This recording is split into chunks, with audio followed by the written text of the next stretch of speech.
Welcome to Psyched Up Cinema.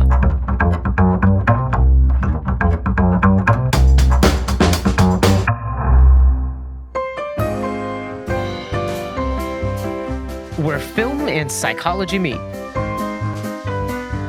With my background in film production and Kate's background in psychology, criminal justice, and social work, it certainly makes for one cinematic show. Join us as we combine our interests to examine psychological topics and how movies use them really well or really poorly. Prepare to be psyched up.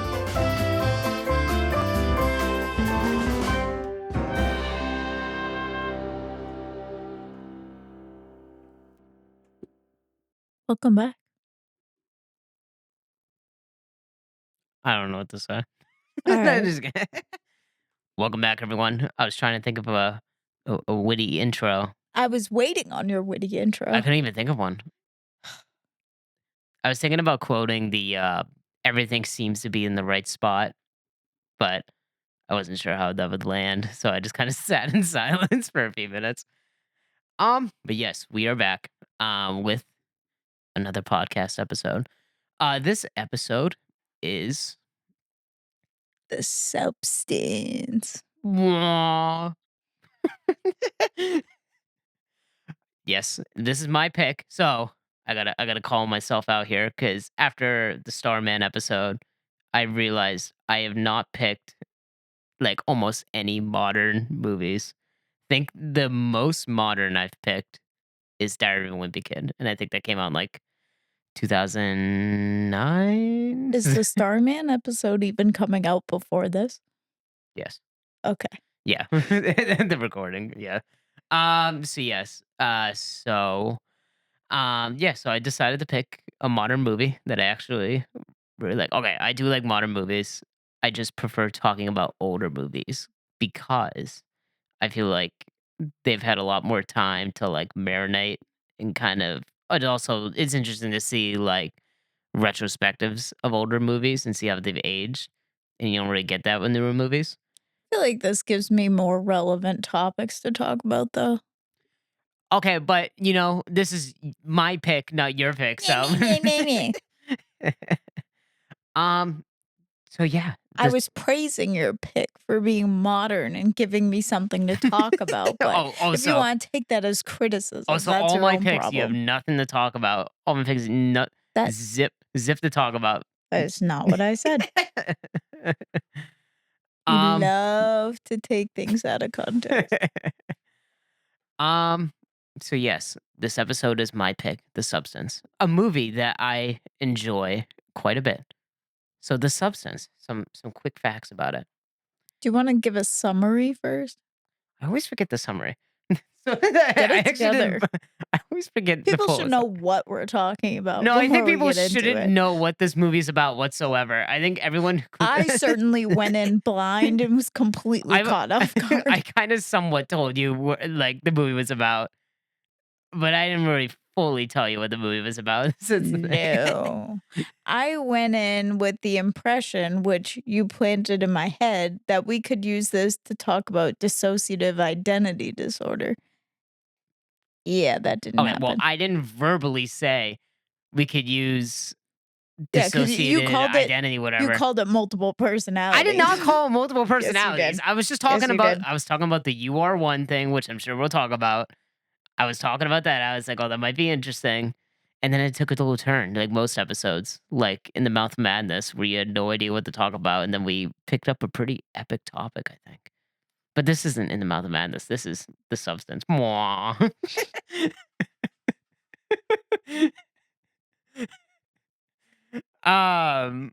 You're face planning right now. Face planning. I didn't even get up. Face palming. Face planning. I would hope I didn't face plant from sitting on the couch. My joke was so funny that you face planted on the ground. I got up and threw myself on the floor because you were so funny. So I didn't pull a summary for this movie, but why don't you give us a summary?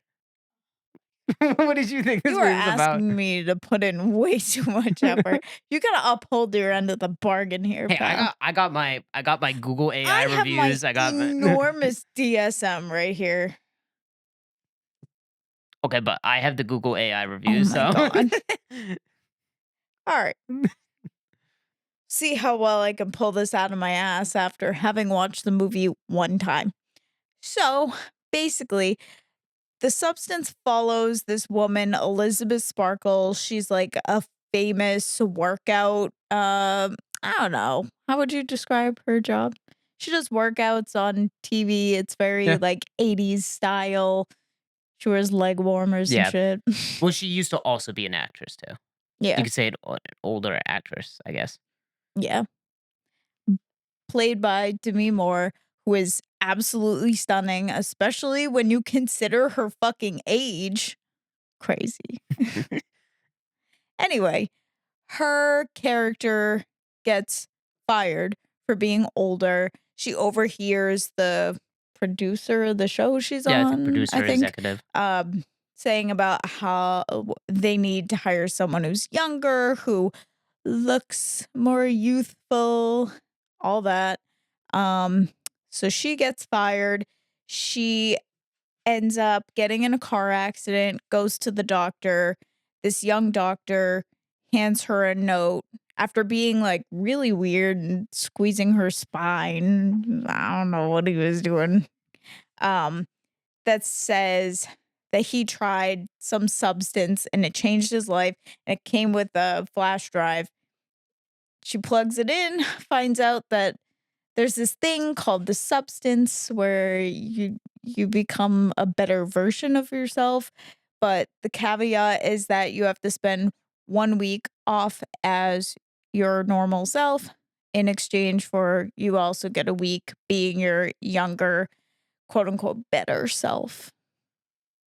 Younger, more beautiful, perfect self. I think that's what they say in, Yeah. in the little But advertisement. they also emphasize you are one. hmm That'll come into play later. Yeah, that will come into play later. And then yeah, the movie goes on from there. And the way that the substance works, I went in completely blind, not knowing how the substance works, but turns out you take this injection and then your back rips open and out of your body, out of your skin suit, crawls a younger version of yourself that then stitches your body up and puts you on a like an IV food bag and then lives your life for a week. Whoa, whoa, whoa, whoa, whoa! But they are one. So that is you, a younger Yeah, version of yeah, you. yeah. For simplicity's sake, they're separate entities. This is gonna get way too confusing if I say, Elizabeth Sparkle and Elizabeth Sparkle's alter ego. Her name is Sue. Yeah. But if they are one, are they not both Elizabeth Sparkle? We'll talk about that probably. So Oh, yeah, the younger version is Sue. Sue, Sue. Sue, That's it. Sue. She has no last name. She's just Sue. It's like um who the hell is Kiss from the Rose guy? What's his name? Cher. No, it's not Cher. Cher is a woman. Who's the Kiss from a Rose guy? Cher? No, it's not The Cher. man? Kiss Oh from. my god. I don't even know what you're talking You about. never know of Kiss from a Rose. Seal. Kiss Where'd from you a get rose. Cher from? It's with a God. one name person. It's a one name person. Clearly, I didn't know Seal's name off the top of my head. Did you know that Cher is a woman? I did know, but I was trying to fucking remember the person's name. Oh my god. Anyway, Anyways, good summary. Good job. it goes deeper. It devolves into chaos when Sue gets a little greedy and decides to take more than her week's share of living life. Because you need like spinal fluid to for the alter ego to keep going. Mhm. Um, and so Sue gets a little greedy and sucks out too much spinal fluid, and that turns Elizabeth really gross looking. Like her finger shrivels up and gets all nasty. And then that happens to the rest of her body when Sue continues to steal her spinal fluid. And it gets to a point where Elizabeth is just a shell of herself. Yeah, and then they live happily ever after. Yeah, that's what we'll call it. What's the topic of this episode? Body dysmorphic disorder Interesting. or body dysmorphia, whatever you want to call it. Interesting. I'm sure that'll definitely come into play in our substance episode that we're recording right now. Yeah. Uh, Anyway, anyways, great job on the summary. A little should long we for the International summarize Movie the end? Database. No, because I think people at this point know what the movie's about, and if they didn't know, they probably clicked off of it. All right. um, and I'm sure we'll probably touch on it anyway. So, uh, but the substance was released in 2024, and it was directed by, and if I pronounce her name wrong, I'm gonna blame the person on YouTube because I looked up a YouTube video on how to pronounce it. Coralie Bergy. I think that's how he said it, right? That sounds like it. All right, there you go. Sure. It We'll sounds go with like that. if I didn't get it right, blame the guy on YouTube. Uh, the stars, Demi Moore and Margaret Qualley. Which fun fact about Margaret Qualley? If you guys remember that band Fun, she is married to the fun main guy The who else? fun guy. The fun guy. She's married to a mushroom. He's a fun He's guy. the fun guy. I don't know. I always think it's a fun fact because I did just learned it maybe like 3 months ago because nobody told me. And now every time we see her, it's like, oh, it's the woman that's married to the fun guy. That's definitely not demeaning in any way. This movie has it's kind of a big deal in a certain way because it is a horror movie. And it got nominated for a good amount of Oscars because the Oscars do not like horror movies. So this one is kind of a big deal because it got a good amount of nominations. Uh, Is it really classified as horror? oh fuck yeah, yeah, it's a body horror. I guess so. Um, Demi Moore not for Oscars. To me. Demi won a Golden Globe for Best Actress. The movie did pick up an Oscar for makeup and hairstyling. That's so valid. Very valid. It did pick up some nominations, but did not win, unfortunately. Got nominated for Best Picture, Best Director, Demi Moore for Best Actress, and it got nominated for Screenplay as well, Best Screenplay. Didn't win a lot of them, but it's good to get the recognition, get a good amount of nominations. Hell yeah. Hell yeah! You know what we are so back with What? the Google AI reviews. Oh. Now I want to put this out there. I need to clarify something. This is Google AI summary on audience reviews. I didn't like go on Google and generate a review, so I need to put that out there. Google just threw this in my face, and I took a screenshot of it. Um, so this one's pretty funny. So you know how like there's like different like movie review sites like Rotten Tomatoes and Letterbox where just like average Mhm. people can put their reviews and stuff like that. Google has their own thing, and Oh boy. the people who post Google reviews are a special breed. Just like So Yelpers. just like Yelpers, yeah, probably just like Is Yelpers. this the Yelp of movie reviews? Probably, yeah. I have to show you this spread. It's a good amount of 5 stars and a lot of 1 stars and Really? almost nothing in the middle. Why? Really? Oh, well, don't worry. 2.7 stars? Yeah, 2.7 average, and you're probably wondering why. Weak stomachs. That's why. Probably weak stomach. So let's see what Google To be summary. fair, when she was pulling that spinal fluid, I was like, It may not be fully what you seem though, what it seems. I'm sure it's definitely part of it. So What do the audiences like about it? According to Google AI summary of audience reviews. Audiences were impressed by the film's visually stunning cinematography and the stellar performances of the cast, particularly Demi Moore, To me. Jesus, Demi Moore, and Margaret Qualley. Bass, pretty bass. Mhm. This is gonna sound like deja vu. Reviewers found the movie to be a waste of time Oh my god. and criticized its slow pacing. I don't think it's I slowly don't think paced. it was slow paced at all. This movie's fucking long. It's 2 hours and 20 minutes, but doesn't feel that long. No, it didn't. Not at all. It definitely feels like a 2-hour movie, but it doesn't feel like 2 hours and 20 minutes. I think it was paced really well. I think so too. And There wasn't any time where I was like, this is filler. I'm yeah, bored." it keeps going. I think every plot with Sue and Elizabeth is interesting. Yeah. Um, and I like how both of those stories, it's not like they're just separate. They play into each other in every way. So I don't think It's it's really also pissed at all. interesting to see how the way one of them lives affects what it's like when the other one comes to. Yeah, exactly.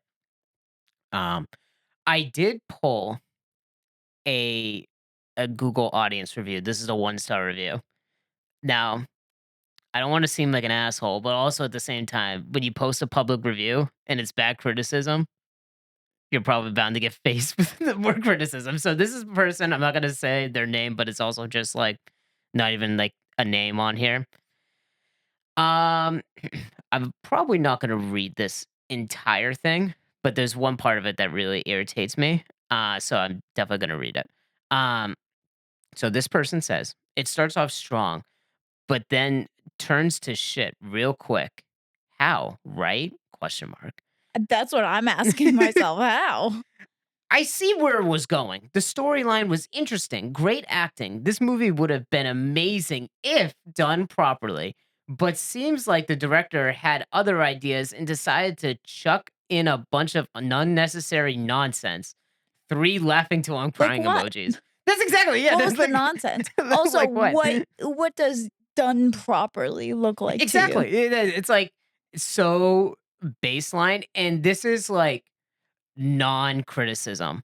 And Yeah. like, I mean, you could maybe make the argument that, I mean, not for this, but maybe certain movies like, oh, if the director had done it better. And but it's Yeah, like, or like in what make way? some kind of statement of how it could have been better. Like, oh, if they reduced the amount of gore or they showed it this way visually instead of the way that they actually did it. Something? Something? Yeah, anything. You could say there's no substance in this review. Wow. That's not the end of Give it though. us nothing, King. Oh, don't worry. They Oh continue to give god. us nothing. This is one of the worst movies I've ever seen. Halfway through, I literally couldn't stop laughing. Like, what is going on now? People, all caps. If you are a real horror fan, don't waste your time. Trust me. Just say you didn't understand it. I hate when people say, if you're a real fan, then it's Yeah. like, fuck you. Go fuck yourself. And people love to say, like, oh, if you like this movie and don't like this one, you're not a real It fan. also implies that they're the most superior Yeah. version of a fan of any particular genre, like, they are the ideal horror Yeah. fan. They speak for the entire Yes. community. So I wanted to include that review because I mean, if just the beginning part, I probably wouldn't have cared, but I hate the if you're a real fan, then don't waste your What time. a cop out. I know what it's and trust me, there's like only another paragraph left, and then he doesn't say anything. So, Give us nothing. Give us lots of nothing. but in other reviews, 82% or no, sorry, 89% on Rotten Tomatoes, 75% on Rotten Tomatoes audience scores. And the letterbox average is a 3.8, which for letterbox is pretty decent average. You know, I feel like movies with a lot of visual symbolism get shit on from people that just don't understand what it's going for. Yeah, or they're just, like, half paying attention. Yeah. It's like they're, like, doing Or they're something. expecting, like, a mindless horror movie, like Michael Myers, like a slasher Yeah, type film. Not all horror is just mindless nonsense with the most stereotyped yeah. characters. This is not a movie that you can put on in the background. No, It, like, not at all. it needs your full attention to which I like. I mean, like, It not had me captivated the whole time. yeah, and I mean, not every movie needs to be that way. I understand that sometimes people like to put stuff in the background. I just I kinda love wanna a chill. fine, a fun, mindless movie. Yeah, There's nothing wrong with that. right. But you shouldn't go into every movie expecting that. It's Exactly. like That's where it becomes a problem where if a movie is not mindless, you're like, "This is fucking stupid." yeah. But yeah, that's it of the fun facts, the preamble, we should say. Now, let's get into the substance of this episode. Wow. I got you on it. What'd you like about this movie? What made you wanna show me this movie? I didn't like anything in this movie. It was actually really stupid. That It was a made my waste of brain time. hurt. I just think this movie is really I just think it's like a unique movie. Has a very unique directing style too. I feel like it's a mashup of like a bunch of different styles. Like it's How certain so? Because I don't know shit about directing styles. well, like I'd mentioned to you, like during the one scene where she's ordering the substance, it's like super noir. Like has Mm, that harsh line and noir style. I really like that. It's a lot of very wide angled shots. Just kind of throughout.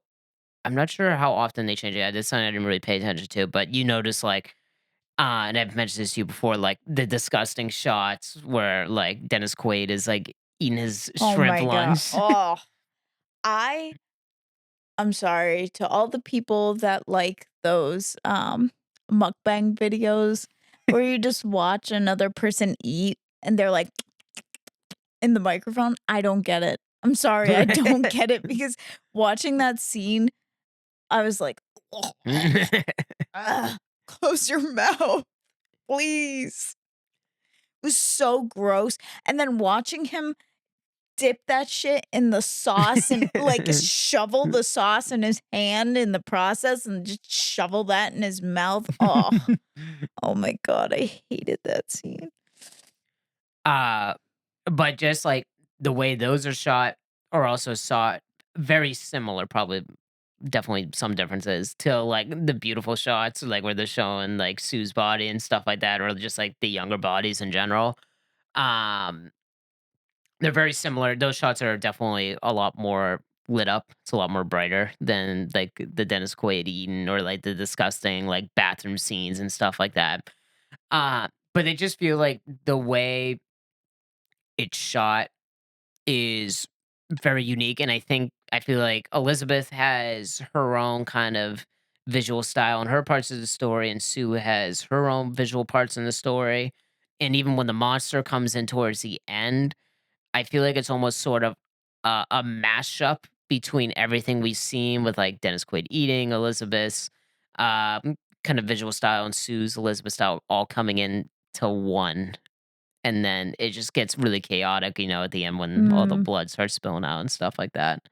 You know, you mentioned the bathroom scene, and while we were watching the movie, we were talking about why her bathroom is all black and white tile.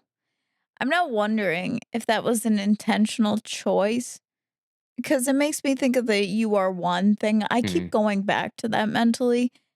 They don't view it as that. Like, Elizabeth and Sue very much view themselves as 2 separate people and don't really see where they mhm. intertwine.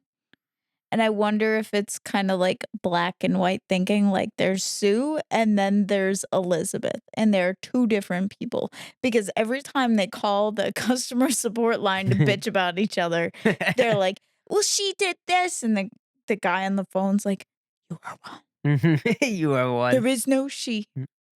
It is you." Well, I'm even thinking about, like, the little ad that she gets on the USB stick where, like, they take, like, I don't know what the hell it is, like, the Play-Doh Play-Doh, balls, yeah, yeah. and then, like, they literally rip them apart and put them separately, like, oh, like, it makes it look like they are separate, and then they slam them together at the end, but, like, it's definitely is seems like they are a lot more separated than they actually are, and I think when I first watched the movie, I was thinking them as 2 very separate, but when I was watching it the second time, um, it was a lot more like, "This is the same person," like, Yeah. they are not different. This is one person. I kind of I thought it was really interesting when they represented that with how they did psychological torture on one another, like, "I'm gonna cook all these foods and gobble them up and leave all the remnants everywhere." That's what Elizabeth did, Mhm. and then Sue is like, "I'm gonna have a party and leave all this alcohol everywhere." Yeah, they're, like, fighting against each other, and I love the scene where, Elizabeth watches Sue on the late night television show, and it's just like, you are saying all these things, and you are getting pissed off at yourself. Yeah, You, and I think I love that scene so much because Sue says out loud what Elizabeth thinks of herself, yeah, and Elizabeth is afraid of that or, like, doesn't like to hear that. and I think that's when she called up the customer support and was like, "I'm done with her.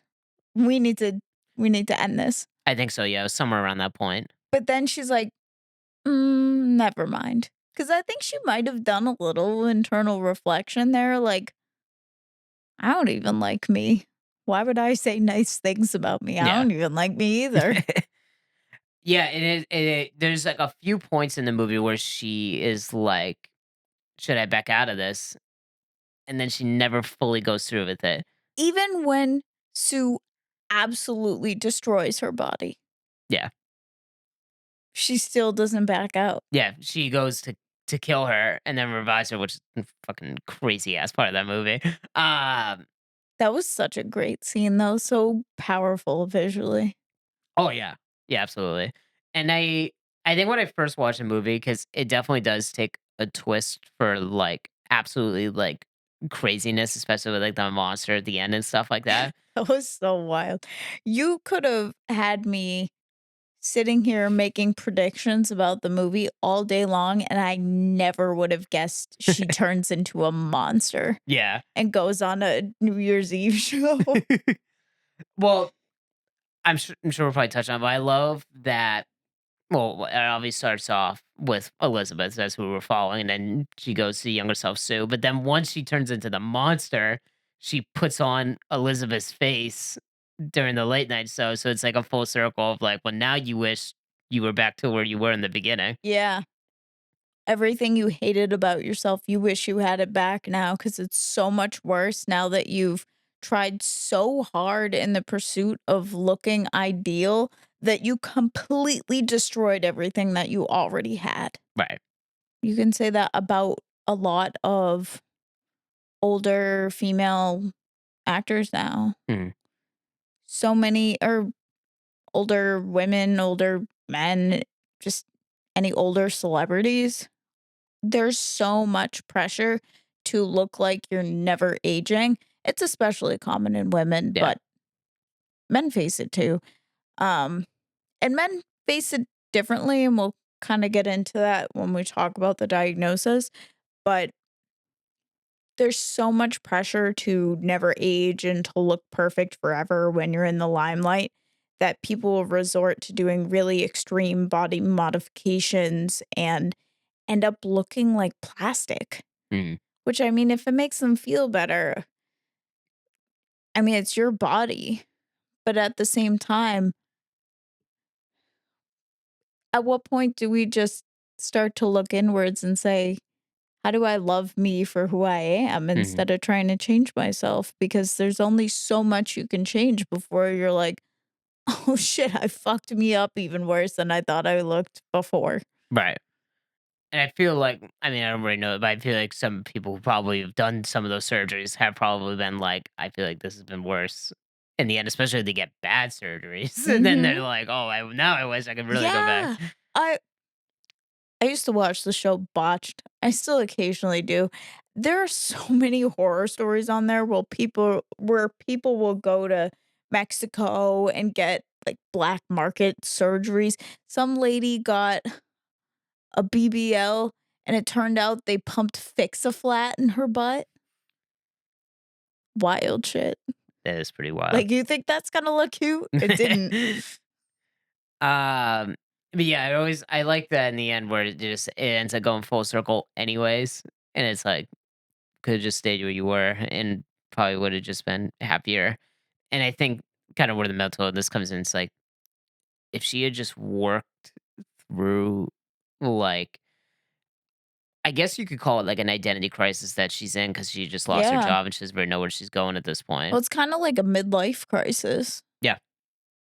Yeah, and I mean, especially in the work that she's in, age is the more important thing, especially with, like, I mean, look at the executive and stuff like that. Like, Mhm. they obviously want the younger crowd, so that means just with age that she needs to move out in terms of the story, and that's what I'm talking about in the context of the story. So, if she had just worked through, like, the problems, trying to see where else she coulda gone rather than just taking the substance and going back to her old life, probably woulda just been better off. Like, she didn't have to spend her whole life being a fitness influencer. She had all this money and fame going for her. If she pivoted and did something else, she could have very well been successful in a different career. Mhm.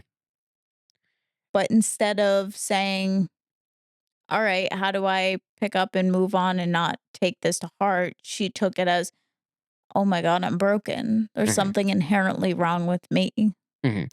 And I think it's also it plays into when she hears the executive in the bathroom too, because I think she also second guesses herself at that point as well.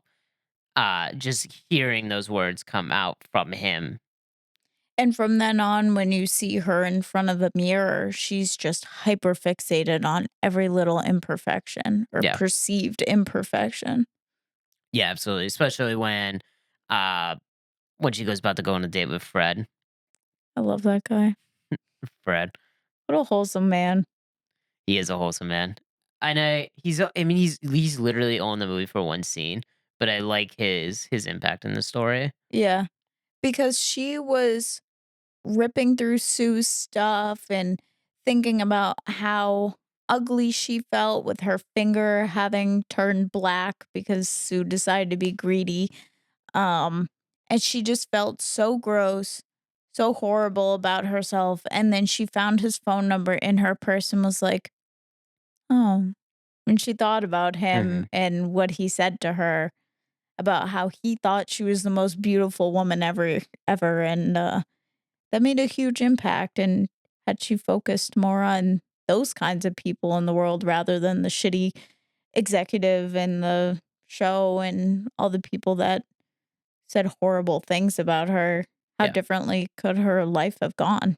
Yeah, absolutely. And it also right before that, she sees the older version of the guy who recruited her for the substance, Mm, which I really like that scene. That's definitely like a horror scene. it took me a second to figure out what was going on there until I saw the birthmark on his hand. Oh, you didn't realize it was him in the right in the beginning. No, I didn't. I like that a lot because on the second watch, it made me realize that the younger version was probably abusing that guy's body as well, Yeah. or he was abusing his younger self, which is him, was abusing his own body because he says the line, "Have you felt it eating away at you?" That's where I feel like where he's like eating away at his uh, his older self, which is now even older. And we don't even know what he looked like pre-taking the substance. No, not at Maybe all. he was pretty young or middle-aged, but when we see him, he's a really old man, Yeah. very frail. hmm So yeah, that's why at first, like when I first on the first watch, I was like, "Oh, that's just like an older guy." But then I realized it was like, "Oh, that's probably like an abuse, the abuse of the younger person's body." Yeah, What are some of your thoughts? I've done a lot of yapping on my thoughts. you're good at yapping. I am great at yapping. That's why we have our own podcast. I thought that it was one of the most visually interesting movies I've seen in a really long time. It's one of those movies where I feel like I will notice new things every time I give it a rewatch, and I would totally watch this movie again, even just to pick up on new things that I hadn't noticed before. They just do so much, and I'm also still continuously making connections in my brain like, "Oh, maybe this is what they were trying to convey in this scene, and they want us to take away this from this scene," and I'm still going over it in my head, Mhm. and there'll be even more of that when I eventually watch it again. Yeah. It's one of, like, the best horror movies in terms of just, like and I feel like a good horror movie should do this, where it's just like well, I guess a good movie in general, just, like, it starts off really one way or, like, when you first watch it, you see it one way, but then you watch it a second time, you take something different from it, and you watch it another time, you take a different meaning from it. Like, I always think of like, when I watch The Shining, I always think of, like, a few different meanings from it, and I always flip-flop between the different watches, and I feel like with The Substance, I'll probably, like, when I watch the movie again, maybe I'll be like, "Well, maybe they are 2 different people, and, like, the company's lying," or, maybe I'll take something different away, so I definitely agree where there's definitely a lot to look at, and just with the visual storytelling, just pick up different meanings that they don't, like, verbally tell you.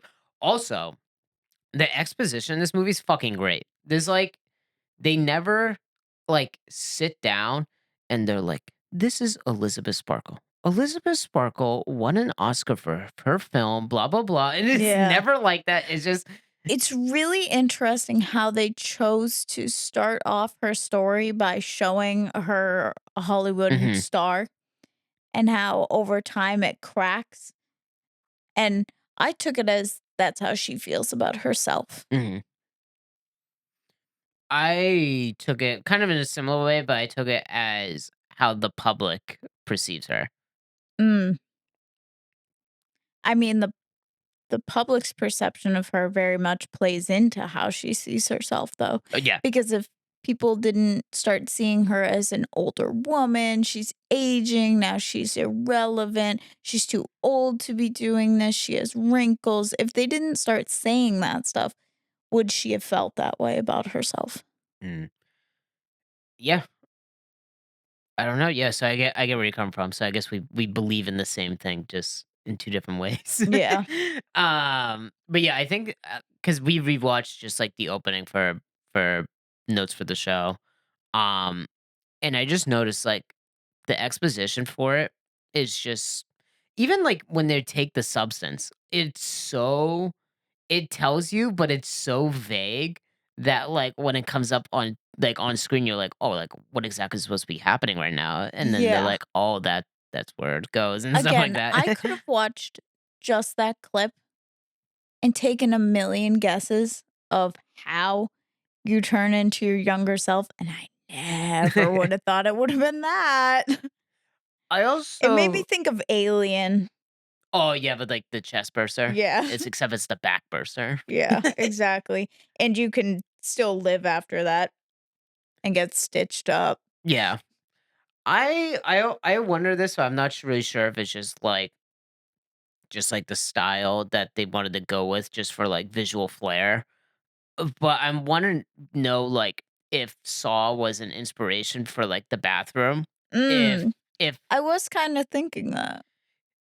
'cause the Saw bathroom is just so iconic, and I mean, it's not obviously not exactly the same. The Saw bathroom looks like fucking dog shit 'cause it's, like, not well, not doesn't look bad, but, like, it's, like, messed up, Yeah, glass is broken. intentionally. Yeah, exactly. But the Substance bathroom is super clean, but it's all, like if you clean the Saw bathroom, it would probably look like the Substance bathroom, but just like a clean white bathroom. But I mean, it could just not be a Saw reference. It could just be like, well, like when the body's coming out, and like for visual effects reasons, it just pops a lot more on the white Mm, background. So it could just be something like that. But I am curious if like Saw was an inspiration for that, or if it's just like visual flair. it's very sterile looking, Hmm. which I feel like a lot of aspects about celebrity homes that you see online are very sterile looking. It's very performative, very not cozy, not lived in Yeah. looking. Yeah, it's almost like, I guess, like, minimalist, except, Mhm, like, in a weird minimalist way.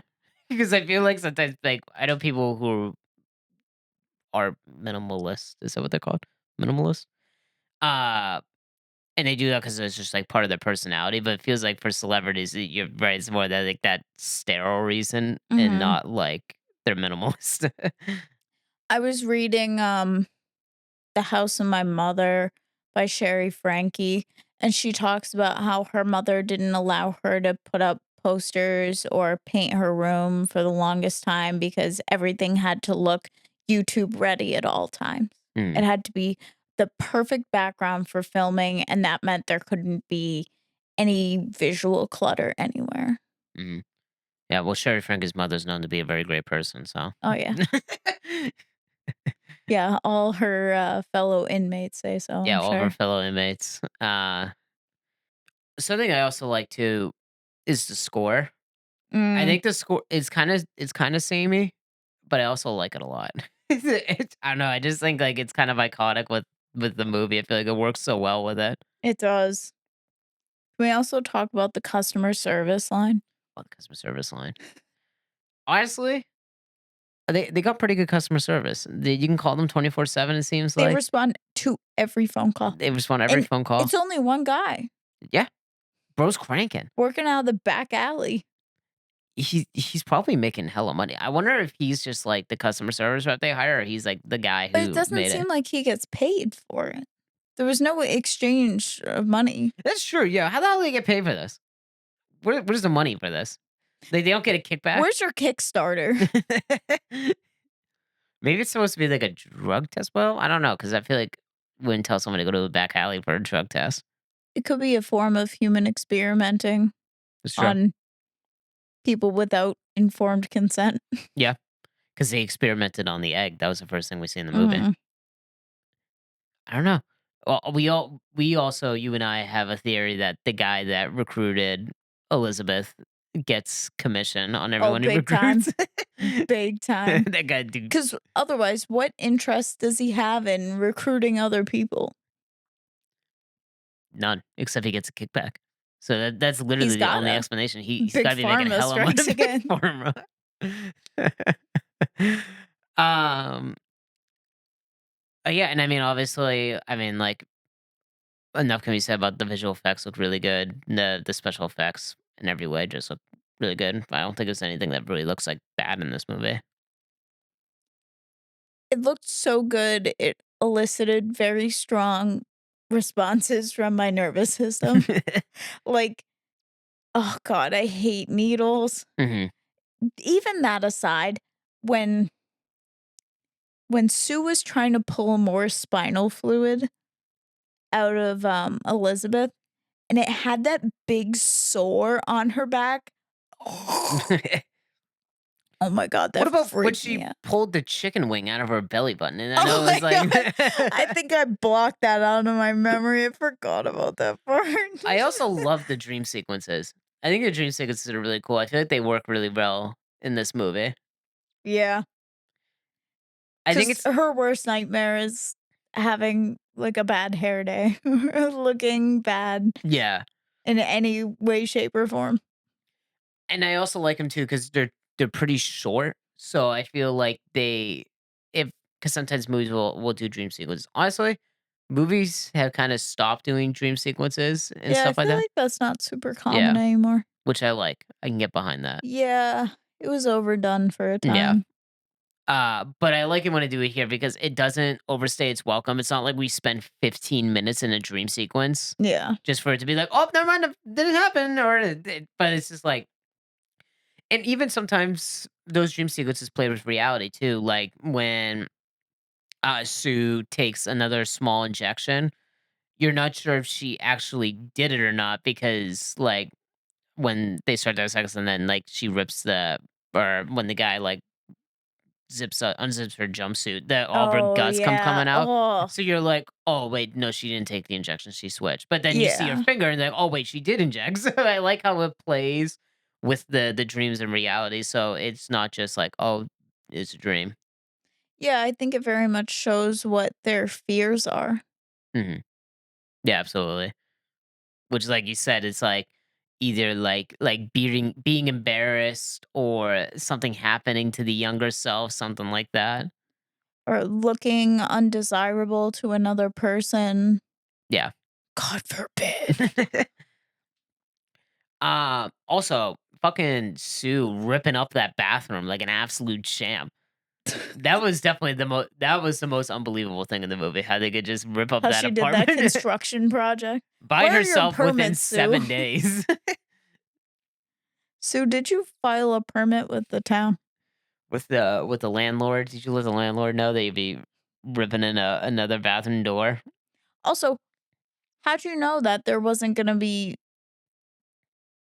it wasn't gonna lead into someone else's apartment? Imagine she demolishes that wall and her neighbor's like, Oh, what the fuck, dude? Like, he's in the middle of pooping. She breaks into his bathroom. well, she knocked on the wall, so she made sure that it was empty. All that tells you is that it was, like, hollow. Yeah, that means that no one's in there, so that means Is a that's pretty. room not technically hollow? That is true. Mm. Yeah, that was the most unbelievable part, that she was able to do that construction project within 7 days. I also love, well, I don't love him, but I like that neighbor character because I think it's funny. Yeah. It's not like in that way. He's also so slimy and gross. Yeah. Well, I feel like what's interesting about his character is everyone knows a slimy, gross man like him Yeah. that would act totally different if you present in one way versus another. I also love when she goes to pick up the termination kit and then he steps out and Over's like, "Fuck off." It's so I love that funny. scene. She's hustling when she's old. She was What faster than I before she was like hunchback, she looked super uncomfortable. She could hardly walk. She was dragging herself around. When she got that termination kit, she like got her shit together and booked it. And she, like, broke her knee, like, Oh the my night god. before. Oh, that scene. Oh. You know, I can tolerate blood and guts pretty well, but I draw the line at several things: needles, open sores, and broken bones. And when she snapped her knee back into place, that really got me. And that's coming from someone who gets dislocations every single day. Um, I guess, who is your who is your favorite performance in a movie? If you could only pick one, Ooh, because I feel like everyone's good in this, even like, every side character that's is good. so How about hard. this? How about you can pick between, Demi Moore and Margaret Qualley. You can pick between those 2, and then you can pick any side character that you think was the best. I have to go with Demi Moore because her self-hatred and rage, the way she really embodies those feelings, it was so relatable. Like, I feel like every woman has had a meltdown trying to put makeup on to look presentable for an occasion, and it's not turning out right, and you feel like you look like shit, and then you end up just ruining it and self-destructing. That scene alone, I'm like, "Oh, girl, I feel you. I've been there." That's not a problem for me. I literally get up when I go to work and, like, I don't even comb my, well, I do comb my hair, but I don't, like, don't do anything besides I go, "Whoop," and then that's it. I feel like that's why I frequently have meltdowns while trying to look presentable because I just go to work the same way usually. I am gonna play devil's advocate. I'm gonna say Margaret Qualley, Okay. because, um, Are you playing devil's advocate or do you actually feel like I she don't had the better it's performance? so difficult to say. It's so 50-50, but just because I wanna be different. I don't wanna be just like you, so Contrarian over here. I'm gonna go Margaret Qualley because I feel like she plays such a fine line between seem very different than Elizabeth, seeming like a completely different character, but also having enough of the same, like, personality types where you could relate it back to that they are the same person. Couldn't you say the same about Demi No, Moore? because I feel like Elizabeth's character, and it has nothing to do with her performance, I feel like her character is a lot more of herself rather than worrying about Sue. I mean, she definitely Well, wants Sue to go through and I'm stuff like thinking that, of, but the date scene. Like, there are parts of her where she's like, "Oh, I am desirable." Elizabeth? Yeah. I don't think she feels that way because she ends up not going to the Did date. you not see the look on her face when he gave her his phone number? Like, she smiled with her whole face, and you don't really see that in any Yeah, other scene. I was thinking the scene where she's getting ready for the date. That's where my mind was Well, going. I think initially she felt that way, but then she looked at the billboard with Sue, Mhm. and then she looked at herself in the doorknob reflection, which was obviously distorted, Yeah. and that's when the doubts creep in. I think initially she was feeling pretty okay. But when you look at that scene, do you associate or do you even think she associates that they are the same person? Because I don't think she does. No, I I think think they're both in denial the whole time. yeah, but I also feel like Sue has carries over a lot more of those personality traits from Elizabeth to younger self because just for the reason that Elizabeth is her older self, that she's not confident. Okay, here's a question. Is this like every square is a rectangle, but not every rectangle is a Yes, yeah, it's square exactly like situation that. where Yeah. like Sue is Elizabeth, but Elizabeth is not Sue? Yes, because Elizabeth desires what Sue has, and Sue has what she wants. So I don't think Elizabeth she wants to be Sue, but Sue is Elizabeth. Sue still Yeah. acts like Elizabeth, but she acts like a lot more confident version of herself because she is beautiful. And I feel like Elizabeth lacks that. Therefore, her character doesn't need to act both like Sue and Elizabeth, but Margaret Qualley needs to act like the younger, more beautiful version of herself while still acting like a different character. Mm. I'm glad you brought up that She does every play a more complex role. I would say so. But I'm not gonna Demi Moore's performance is phenomenal in this, so I'm definitely not gonna, like, knock I her on found that. her more emotionally compelling. Yeah, because it is at the end of the day, it is her story. Yeah. It is she is the Matrix, as they would say. And for the most part, Sue gets to live out the fun parts. Yeah, and I think in a movie, I think it is more interesting to see, like, the bad parts, and I think that's Yeah. why Elizabeth's character is absolutely way more compelling because she's the one with the struggle. I mean, sh And some of her struggles then get implanted into Sue. yeah, but when Sue takes advantage of her and Sue gets to live out Elizabeth's dream, Elizabeth is still the one that faces out the consequences for her She own has to actions. be both jealous and self-hating and turning into a worse version of herself Yeah. all at the same time. That sucks. So that's why I play devil's advocate. I mean, honestly, it's like a 50-50 split between, like, the 2 because they're both, like, phenomenal in it. Uh, but I'll give a different opinion than you, so that way we can have a little bit of a discussion, so Okay. side characters, I have to obviously go with Dennis Quaid. I can't disagree. I think that to me, a good character is one that makes you feel anything. Mhm. And every time I saw his face, I felt disgusted, Yeah. which to me is like, that's a compelling performance. If he can make me hate him, it was a good Oh, performance. yeah. And I just absolutely hated that guy. I also love the little character flair that they gave him with the metal boots. 'Cause it's like, when he walks in, like, you know that's him. Like, he wears normal boots, but they have, like, the metallic, like, thing at the bottom. So when he walks around, it just sounds like metal, like banging on the ground. So it adds so much like presence to his character when he just walks around the room. It sounds like so like controlling. I also really liked how overtly hypocritical his Oh character yeah. was. Like, "Oh, we need someone who's young with no wrinkles," while he's like and you can Yeah. see all the wrinkles on his face because it's such an up close shot. Mhm. Like, "How old are you?"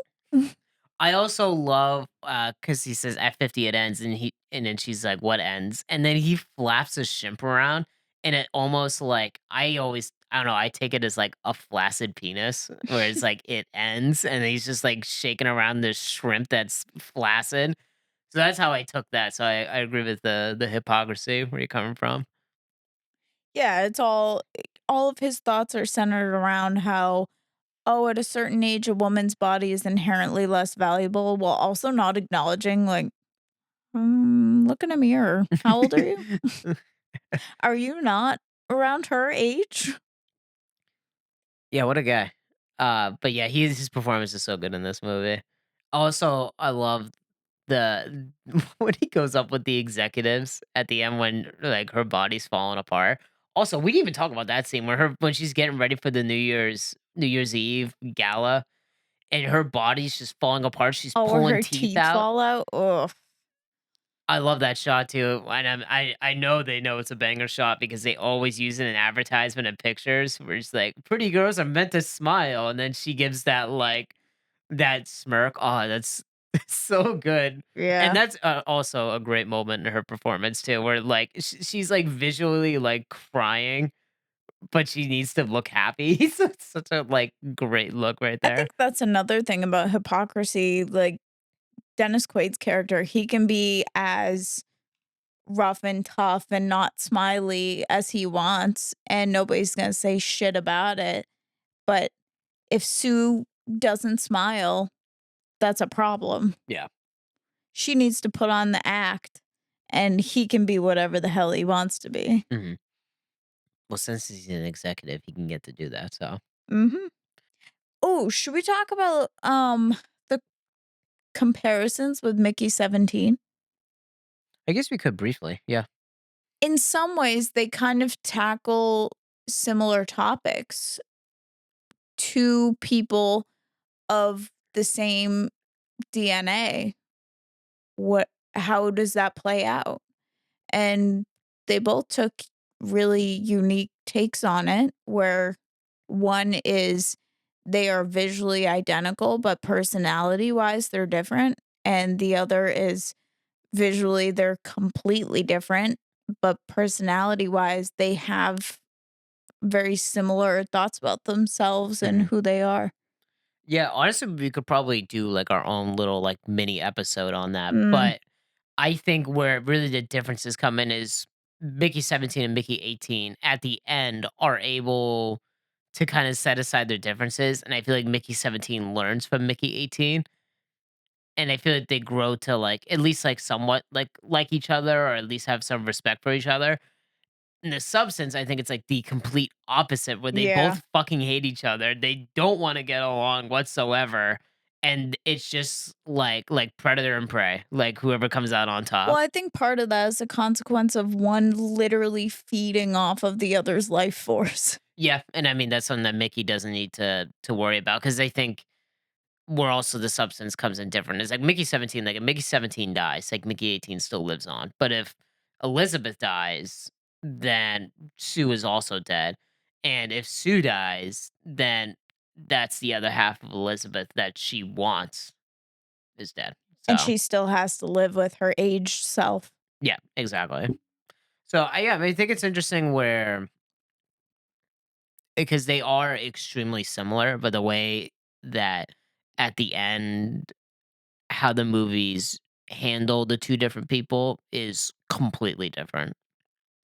Which I think is really interesting that we cover both and they ended up so different. 2 completely different conversations. Yeah, and only a year apart too, Yeah. and completely different movies too. Mickey 17 is not a horror movie. No. Um, And they also tackle extremely different topics too. Yeah. And I think Mickey 17's cloning is definitely not the main part of that. I think they both tap into identity and ethics to some degree, though. The ethics part, I'm not sure if the substance really goes into. Well, should Sue be allowed to live a fuller life at Elizabeth's expense? But I feel like Elizabeth could also live a more fuller life. I think that she would just live a different type of life than Sue. I think Elizabeth, kind of like what you said, is in like that midlife crisis where she wants to go back to those younger days. But Elizabeth can still have a good life. She just wants to do it in a younger body because she wants to be more beautiful. But should we allow that to happen? Well, That's where clearly the it's not ethics allowed because comes he's in. selling it in the back alley. So Should this be FDA approved is what I'm saying. well, clearly they want it to be FDA approved. Because like it's not like they're going around. It's not like everyone has the substance. So clearly it's not a legal thing that they're doing, and I don't think they're trying to make an ethical statement Well, on it. more what I'm saying is it wrong to even allow someone the option to make themselves feel better at the expense of their own body? Hmm, I don't know. I don't need to worry about it because this substance is not FDA approved. Maybe Well, someday. um, but yeah, is there anything else to talk about this substance before we talk about the topic? Mm, can't really think of anything else. Yeah, I feel like we covered a good amount. But good movie. You like the movie? I really like the movie. I would watch it again, definitely. Would you say this is my best pick? Hmm. It's so hard to compare them, is the thing. Like you said, you usually pick older movies and I always pick bangers. That's the thing. well, they're good in different ways. Like visually, Starman could not achieve what the substance Oh did. no, yeah, definitely not. And they're That's the completely thing. How different do you movies too. compare them? Apples to oranges, I guess. I guess I was most entertained by this movie, though.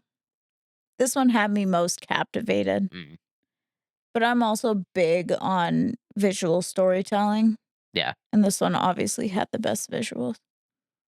Okay, that's fair. Anyway, Anyway, what are we talking about? today we are talking about body dysmorphic disorder. And because you peeped in my DSM, You show me your DSM. I purposefully covered. No, you didn't. I did this. Okay, so you guys can't see this, but she has I did her not realize it said OCD here, no. but that's also in reference to another diagnosis. So she has her DSM book, and if you don't know what the DSM is, it's basically just like the therapist Bible, where it has a bunch of different Whoa, things on whoa, there. whoa. That is a strong statement there, buddy. I have many bones to pick with this book. This is my insurance Bible. This is how I get insurance approval for services. Okay. Don't think that I agree with everything in here. But anyways, there's like 50 million like bookmarks on that thing, and she has I the have page. tabs on it. Yeah, she has a bunch of tabs on it, and she had her book open showing me about the disorder. In her bookmark tab literally says OCD next to it. So I was looking at that because it's like, what are some of these tabs? What are these bookmarks? And it says OCD on the page before. So clearly I know we're talking about OCD. You also can see bipolar But it's so far next down. to It's so far down in the book. I know where the bookmarks go. You have them diagonally placed. I know what the most recent one is. It was Yeah, close. but what I'm saying is just because 'cause they're next to each other doesn't mean they're It's that's connected. not my point though. It's the closest to the top, and you have them every, like, almost, like, 20 pages. So, clearly, I know we're talking about an OCD disorder. Anyway, body dysmorphic disorder does fall in the category of obsessive compulsive and related disorders. And I'm wondering if you can tell me why. Let me think back to our Turtles All the Way Down episode where Yeah. we talked about OCD. Gotta really think back there. What are some of the traits that cross over? Uh, well, it's definitely some compulsiveness, I would say. Mhm. Okay, alright, I gotta What kinds of compulsions? uh, hyperfixations on the body, I would say, like, either a certain part of your body, I don't know, like, y your wrinkles or, Mhm. your boobs in my case scenario. Um, and stuff like that. Is there more or What are the obsessions? uh, uh, Well, you kind of stated the obsessions as if they were the compulsions. So I guess what are the compulsions? The oh, obsessions are like uh, hyperfixation okay. on The little things. compulsions. That's a great question. What So is a compulsion? What is a compulsion? Can you tell me? it's like, an action that you do, Mhm. that's compulsive. Um, It's a repetitive behavior.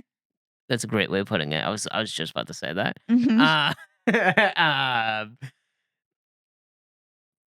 and those compulsions for body dysmorphia would be, like, trying to fix the problem, Mhm. What could that look like?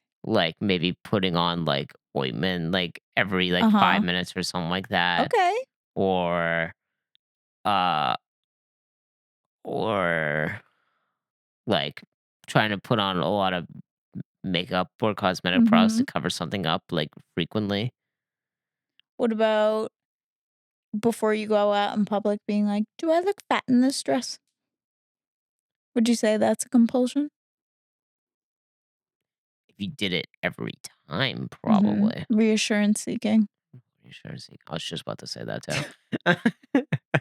I have my DSM in front of me here too, so uh, Should we just get into the diagnostic criteria is here? there any other big things that I'm missing? Um, it's the B part of the criteria, so I might as well just read it. The B part? Yeah. What the hell you mean the B part? Like the B movie? Diagnostic criteria. There's A, B, C, and D for this disorder. Some of them Okay, have more, but okay. you have to fit all of the qualities in order to receive a diagnosis. Okay, So the B criteria talks about the compulsions. okay. Okay. So let's get into it. What is body dysmorphic disorder?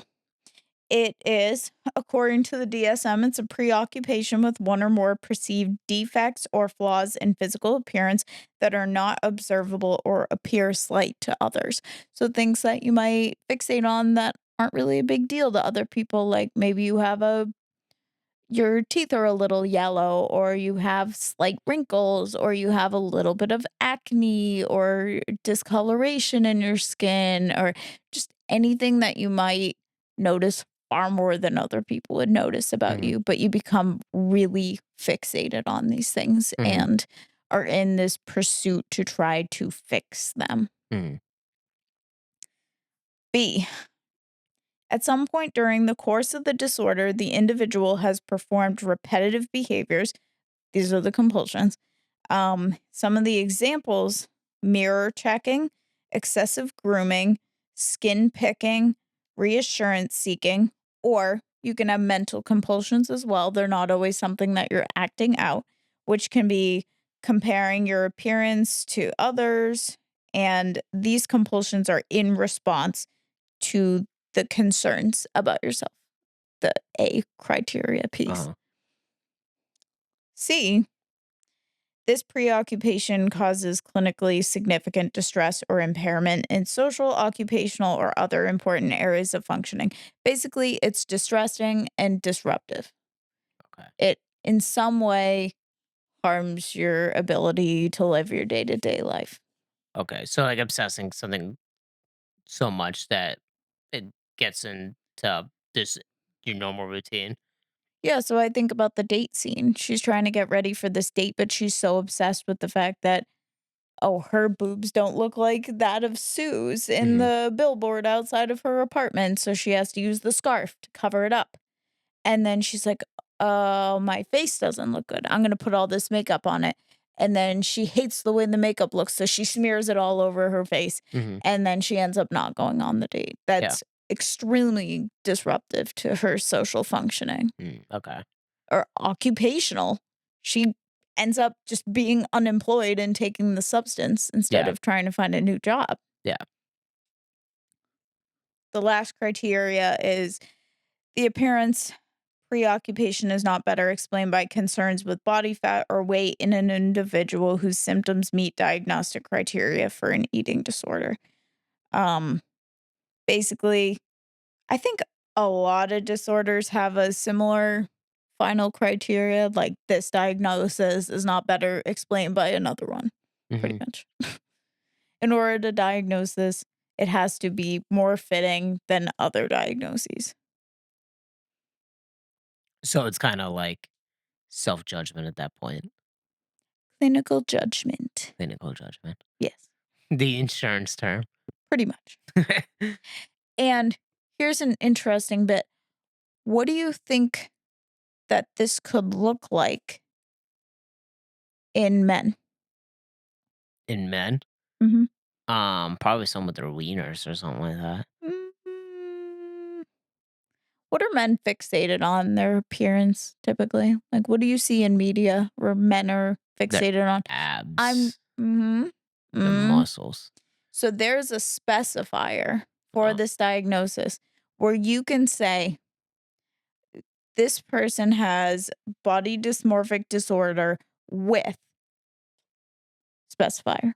The only specifier, or actually, no, there's multiple, but one of the specifiers is with muscle dysmorphia, which is when a person is preoccupied with the idea that their body build is too small or insufficiently muscular. mm, And my thought immediately goes to this is probably what you more often see in men. yeah, I think at one point it was referred to as bigorexia.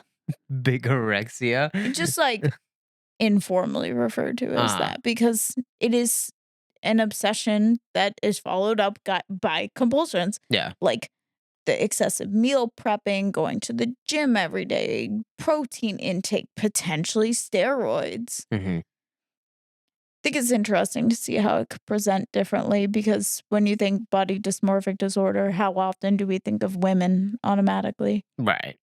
Yeah. I don't know because I don't really think of people with body dysmorphic disorder. Or So maybe you should. I don't. I'm sorry. I don't go around my day to day life being like, Excuse me, sir. Do you have body dysmorphia?" According to the DSM, this muscle dysmorphia occurs almost exclusively in men and adolescent boys. Mm. Almost exclusively. And it specifically references how sometimes it can lead to compulsively taking steroids. Would you say that this disorder may have something on this on the rise with like social media, just in general, like people trying to copy like influencers' looks and stuff like that potentially? Mm, doesn't say that in the DSM, but yeah, I could see that. I don't think it says that anyway. Mm. Why do you feel like No, you I'm saw just that? curious because I mean, if I feel like people will get jealous of like influencers and influencers will like Well, I think advertise makeup products and stuff like that. social media definitely leads to more comparison and more comparison that's completely unrealistic because how do you know that person's not editing their photos? Hmm. So you're trying to achieve this look that's not even physically possible because it's not even real. Yeah. I want to talk about the prevalence. How prevalent? Give me a percentage of adults in the US that you feel like have this disorder? Would it seem higher or lower? I don't know. That doesn't help me with my guess. I'd say maybe like 7% of all people in the US. That's a good guess. It's 2.4%, Okay, so that's not a very good guess. which it breaks down further. What percent do you think is women and what percent is men? What percent of women experience this and what percent of men? Okay, so out of the 2.4%, how No, many just generally. What general? percent of women in the US? So So, of the general population, it's 2.4%. so at how many out of general, I have that, but the max is 2.4. So No, because the 2.4 is an average of men and women. oh, okay. So, what percent of men and what percent of women do Okay, you well, I'm think? thinking of averages here. So, let's see, if you were to ask me about the 2.4, so I was gonna say like 60/40. So I'm gonna maybe go with like somewhere around the ballpark, like 3% of women and like 1.5 in men or something like that. I was actually really surprised by this. It's 2.5% in women and 2.2% in men. Oh, really? Okay, So so they're there's pretty close. actually not a huge No. discrepancy. And I feel like media portrayal of body dysmorphia in any form, body concerns in any form, tend to lean very heavily towards women. Yeah, 100%. I mean, I can't really think of the last movie I've seen where a guy has like cared about his appearance at all. Yeah. Um, Here's another interesting data point here. Among people who go for cosmetic surgery in the US, what percent of them are diagnosed with body dysmorphic disorder? I'm gonna go with like 1%. 13 to Oh wow, 15%. okay. My percentage is way off on that. So, much higher percentage than the general Yeah, population. absolutely. And that's of people who get cosmetic surgeries. What about people who specifically get rhinoplasties? I don't know what Nose that is. surgery. No surgery? Mhm. I feel like just because you're calling this one out, it's probably higher. So I'm gonna go like 23%. 20%. Fuck, that's so So, close. only 2.4% of the US population has body dysmorphic disorder, but 20% of people who seek rhinoplasties have body dysmorphic disorder. Mm. What does that say about how we treat people in their noses? Yeah, I know. What do you feel like are some risk factors? Like risk factors of having this disorder? Risk factors for developing this disorder. What do you think might make you more predisposed? Well, I think definitely maybe the environment you grow up in. Mm. Like if we've had family members be like, "Oh, you're gonna wear that," or kind of like calling you out on your looks. So I'm gonna say that. That is actually the first one listed Hell here. yeah, there you go. Environmental body dysmorphic disorder has been associated with high rates of childhood neglect, abuse, and trauma, as well as elevated rates of teasing. So I got one down. Mhm. I was gonna say social media, but I feel like one that plays into that one, until you said doesn't mention it. So I'm gonna say no. Um, could like marketing or like media consumption be Think one? about something internal, biological. Biological. Not liking something you were born with? No, mm, biological.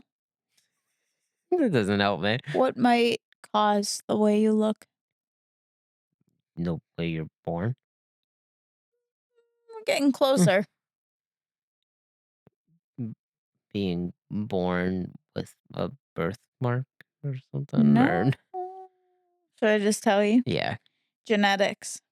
Oh. There is actually a an elevated, um, risk of people developing body dysmorphic disorder if they have family with it. Oh, interesting. So it's a genetic disorder. But here's the question, is that nature or nurture? Is it inherited or is it because you observe a family member obsessing over their own body? Well, I kind of think back to the generational trauma episode that we did for Nightmare on Elm Street, Mm, where it's like the trauma. I forget exactly what we talked about, but like the genetics of the trauma being transferred over to the next generation. So I'm wondering if it's something similar to that with body dysmorphia, or it could be what you're saying, where like the nurture part. there's also, like, specific ethnicities tend to have distinguishable facial features, like Hmm. maybe a more prominent nose, and society in the US maybe does not tend to like that. Hmm. And is a woman who hates her nose hating her nose because she saw her mother hate her nose or because society is telling her that it sucks just like they did to her mother? Mm. Yeah. Who knows? Who knows? I can see that though. Can see it both being like the genetic thing and being like an external thing just passed out through generations. At what percent do you think that this diagnosis is inheritable? Like, what percent of people will inherit it? Is this out of the 2.4 percentage No, or no, no. This is of people who have a first degree relative okay. with body dysmorphic disorder, how many of them will develop that themselves? 60%. 37 to 49, Oh, okay. which is still That is still really pretty high, high. yeah. And it does raise the question of why. Is it nature, nurture, both? More one than the other? Yeah, I feel like and I feel like it is really dependent on everyone's situation and how much like the first thing you mentioned, like how much they were exposed to that growing up as a kid versus if they weren't, then is it genetics at that point? This, I think as it shows in the movie, can be a really dangerous disorder. It can lead to some really dangerous decision making in the pursuit of perfection, Hmm. but it can also lead people to be suicidal. Oh yeah, I could definitely see that. Just going down a road of like self hatred where just kind of end it. And I mean, that's kind of Sue does at the end of this movie, really. I mean, just the determination. The when she goes to terminate Sue, it is kind of a form of killing herself in a way. Yeah. So, how many times more than the general population do you think people with body dysmorphic disorder are likely to kill themselves? So, out of how many people? So, people with body dysmorphic disorder are X amount of times more likely to commit I'm gonna suicide say than the like general 10%. population. It's not a percent, it's times. How many times more likely? Uh, 2 times. 4. Oh wow. Yeah. So this is a potentially very dangerous disorder for Hmm. people to have. Yeah. Is there really any way to like overcome the disorder? Or I mean, guess going to therapy, but like, is there any way to kind of get through it or? Um, I think a lot of treatment for body dysmorphic disorder, and this is just pulling off the top of my head, I'm not doing any research on this, just from what I know. It seems like a lot of it tends to be focused on cognitive behavioral therapy, which is kind of reforming your thoughts, which then change your feelings and Mhm. behaviors. Like, oh my God, my nose is so big. Okay, can we explore where that thought comes from? Okay, it comes from people telling you it's too big. Okay, well, do you feel it's too big or are you letting other people's thoughts affect you? And are people even saying that? Or do you feel that way because of what you see in social media? Mhm. And what if we think about your nose as something that you inherited from your ancestors and you Yeah. love your ancestors? So that in a way is a badge of honor. So Yeah. how can we reshape the way you think about your body, which can change how you feel about your body and subsequently what you do with your body? Mhm. That makes sense. And oftentimes people with body dysmorphic disorder end up going towards cosmetic procedures, but often it's a temporary fix because it doesn't address the underlying feelings. And when they address one thing, often they shift to finding a new thing to hyperfixate on and feel like they need to fix. Well, I'm thinking back to that scene where she's getting ready for the date too. She like just like gets ready with her makeup and stuff and then covers her boobs with a scarf and then goes and puts on foundation. So it's just like one thing after another when she's Mhm. trying to get ready for the date. You're never truly satisfied. Yeah. It doesn't matter how many times you fix how many different things. If you're not changing your thoughts, it's not going to make a long-term difference. You'll just find something new to hate, Right. which again is why part of why this disorder can be really scary, really severe consequences Hmm. because you just find new Yeah. things to hate about yourself until you decide that life's not even worth living anymore. I Hmm. mean, 4 times more likely than the general population to commit suicide. That's terrifying. Okay, so I'm looking at more interesting statistics here.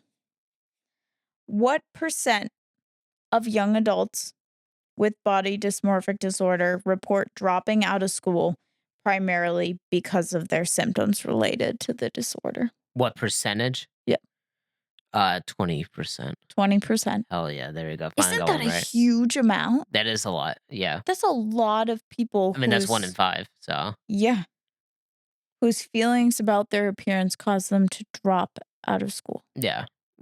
That's incredibly disruptive. And I think it also comes like from the root of bullying and stuff like that, where people Mhm. just poke more fun into like what people are self conscious of. And a high amount of people with this disorder do end up hospitalized Mm. as well, For what? psychiatric reasons, Oh, okay. whether that be suicide attempt or admitting yourself because you know you need help, Hmm. whatever. It's a very high hospitalization rate. Hmm. Right. And I feel like oftentimes this disorder is really trivialized, like, "Oh, you just get over it." Yeah. It's one of those things where people are like, "Just get over it. Just don't think about it. Just think happy thoughts." Kind of going back to the movie portion of it. I mean, obviously, when we talk about the cosmetic surgery, basically the substance is just another form of cosmetic surgery, Pretty just of much, the extreme. except you have to sustain the life of your cosmetic surgery self. Yes. Um, and also like, I wonder if because I wonder if a portion of it is like body dysmorphia where she wants to improve her body, or if another portion of it is that she wants to be like in the limelight again. She wants to be known. Mm, Um, it wants to be popular. I mean, just thinking about when she's the monster and she has that dream sequence of everyone just like giving her like praise. And I wonder if that's what she wants to go back to and uses the younger self to get back to it. well, there's definitely disordered thinking that underlies her decision to change her physical appearance to achieve that goal Hmm. because she very much could have been in the limelight for something different. Like she picked up cooking as a hobby. If sh I mean, she made a ton of dishes. Yeah. If she really enjoyed it, she could have become a cooking influencer. Yeah. I think that she felt that her body and her beauty was her only asset and that it was lost, and so everything was lost. Right. It's very much this all or nothing thinking, like, if I can't be youthful, I am not worthy of praise, admiration, attention, and I will never be what I once was. Mhm. Yeah, I feel like she definitely thinks that way throughout the movie. Also, like, when she has the dream sequences as well, I feel like Sue also has a portion of body dysmorphia too, where, like, well, I mean, it is Elizabeth. Um, where, like, she pulls the chicken wing out, she worries that, like, that the piece of chicken could be, like, seen, like, on her ass, like, on the Yeah. camera, which I love that moment. I think that moment's so funny where I'm like, "Alright, zoom in, we saw something on camera too." Uh, just, like, the fear of, like, being embarrassed in public by her body. I feel like Yeah. something that Sue also has or is something that she dreams about with Sue. Yeah, and it kinda goes back to the "you are one" thing. Yeah, she fixed her concerns about her looks, or she fixed what she was concerned about with Mhm. her looks, like the wrinkles. She doesn't have wrinkles anymore. She has the perfect perky boobs. She has a perfect ass, but she's still hyperfixating on the perfection of those things even as Sue. Yeah. Yeah, So absolutely. she has everything that she asked for, and it's still not good enough. Similar to the cosmetic procedure thing. You could get your rhinoplasty and then find something else to hate about your face. Mhm. Uh, and then I think, I mean, we already touched on it, but I think it's f funny in a way where the monster goes back to the original self, where it's like she now hates what she looks like so much that she wants to go back to what she hated before. Yeah. And when that part of the movie happened where, um, Sue did that initial shot again, what was it, activator or something? Yes, yeah, the activator. So when Sue took the activator, I was thinking, "Oh my god, Elizabeth is gonna pop out of her." That's what I thought was going to happen, and that it would lead into the whole, like, you got everything that you wanted, and it's still not good enough, and now you wish you had what you had before. I Mhm. thought it was going to be Elizabeth pre-Sue that was gonna pop out. Clearly, you were not right about that one. Clearly not. Did take an interesting twist that I couldn't have predicted. Yeah, when that first happened, when I first watched it, I thought like almost like an infant was gonna come out or something like that, or like A a fetus. child. Yeah, I was not expecting the monster. I also this is doesn't do with psychological topic, but I love when the monster shows up like to like on the lot, and then there's like that PA there, and he's like, "Oh, finally you're here!" And it's just "Where like, have you "Let's been? We read." were looking for you." I think that also goes back to you're thinking that people are looking at what they're not actually looking at. Like, people are Yeah. far more concerned with their own appearance. Like, that guy was probably worried about losing his job, not how, Sue pulls up to the New Year's Eve party looking. Yeah. Generally, people are more concerned about their own appearance than others. So if you're very fixated on how you're looking, the people that you feel like are judging you are probably judging themselves way harsher. Oh yeah, definitely. And I think it's like one of those things where it's like people think they look uglier in a mirror than they actually are. Mhm. Um, And it goes back to when Elizabeth was looking in that doorknob. I think that was a really good visual representation of the way that she looks at herself in a very distorted way. mhm. Yeah, absolutely. I'm trying to think of if she has any other like compulsive behaviors. Could you say that like her cooking is a way of coping with her not being Sue at the present moment? Or do you think she does Mm, it to get back at Sue? you could take it many different ways. I wouldn't say it's compulsive behavior because it's not related to the obsession with her appearance. If anything, it's self-destructive. Mm, So it could be to get back at Sue. It could be a distractor just to fill the time mhm. until she can be Sue again. Um, And it could be an eating disorder, Mhm. could be binge eating disorder, because she does end up mowing down all that food. Yeah. So that may just have been an unhealthy coping mechanism that she developed to cope with not being Sue for the week. Right. So she devolved into comforting behaviors, which food is a big comfort for a lot of people. So she started consuming an excess of food to make herself feel better. Mhm. Yeah. It's kind of hard to find specific examples because we don't see Elizabeth pre Sue for a whole lot of time. Mhm. Um, and a lot of the time that she's worried about her body, it's because Sue is quite literally destroying it, and Yeah. it is valid concerns.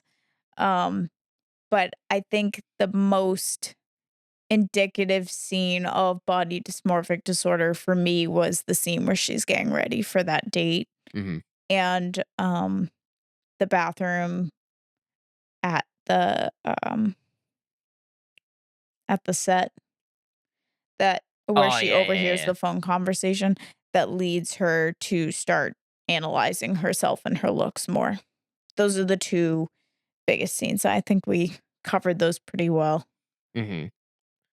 Another good moment too, I think, is when well, right before the car accident where she sees her own billboard getting ripped apart. Um, Kinda taking that as, like, they're moving on from her. I don't think it's more of a body dysmorphia thing, but I think it kinda plays into, like, she's not, like, in the limelight anymore, where society is moving their focus to other people. Can also represent a risk factor for her developing body dysmorphic disorder. Yeah, I can see that. Like, if people are really treating you this way, like you're disposable just because your body is going through the natural aging process, which is way slower than other people's aging because Yeah. she looks stunning. Yeah. Um, where was it going? Uh, it's It can starting just of dysmorphia. it can be more showing a risk factor for it. The fact that people were so hyper focused on her appearance that they kind of threw her in the trash when she was aging. Right. Yeah. But yeah, that's about all I have to say. That's all I got. All right, everyone. Well, we are gonna go take our substance right now. Sleepy time. Sleepy time. Wow. uh, Or episodes of Kitchen Nightmares. Kitchen Nightmares, That's Lego my substance. Masters. Um, but yeah, thank you all for listening. Please definitely, if you got any thoughts about the substance, tell us what you think about the substance. Um, if you have body dysmorphia, tell us right now. I'm just kidding. uh, Spill your secrets. Tell uh, us what you think about body dysmorphia as it relates to the substance. If you really see that connection, maybe other places that where you see that connection that we didn't notice. Um, and what you think about the stats about body dysmorphia, because I found some of them to be really shocking. mhm. Yeah, it was definitely surprising, some of those numbers. But yeah, definitely appreciate all the support we've gotten recently. Definitely leave us some comments. Tell the peeps about our show. Spread the Um, word. uh, we We have don't. we officially posted our first ever TikTok. So please follow us on TikTok now because we actually have a post up and you should check it out and like it and interact with all of our social medias, which also includes Instagram Yep, and YouTube. Posted reels, YouTube YouTube, yes, reels, shorts. shorts, whatever it Instagram is. is reels. And there's too many shorts and I reels. know. I think everyone should just call it like TikTok, like Instagram TikTok, YouTube TikTok, because that's all it is. That's pretty much what it is. Is it uh, TikTok or Instagram TikTok? Dude, I Or just is it sent it to you on Facebook Instagram TikTok? TikTok. What are you doing?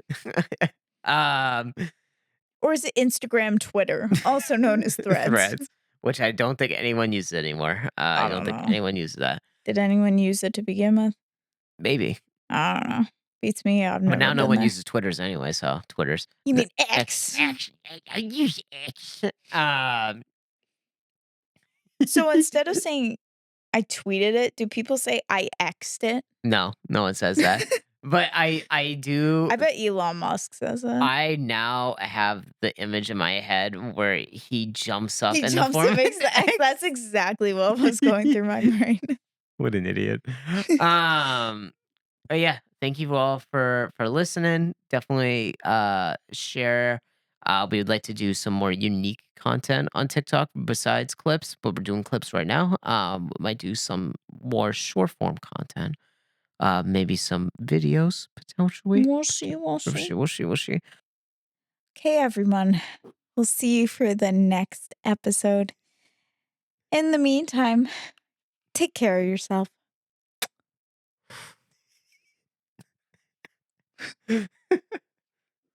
Did I crush it or did I crush it?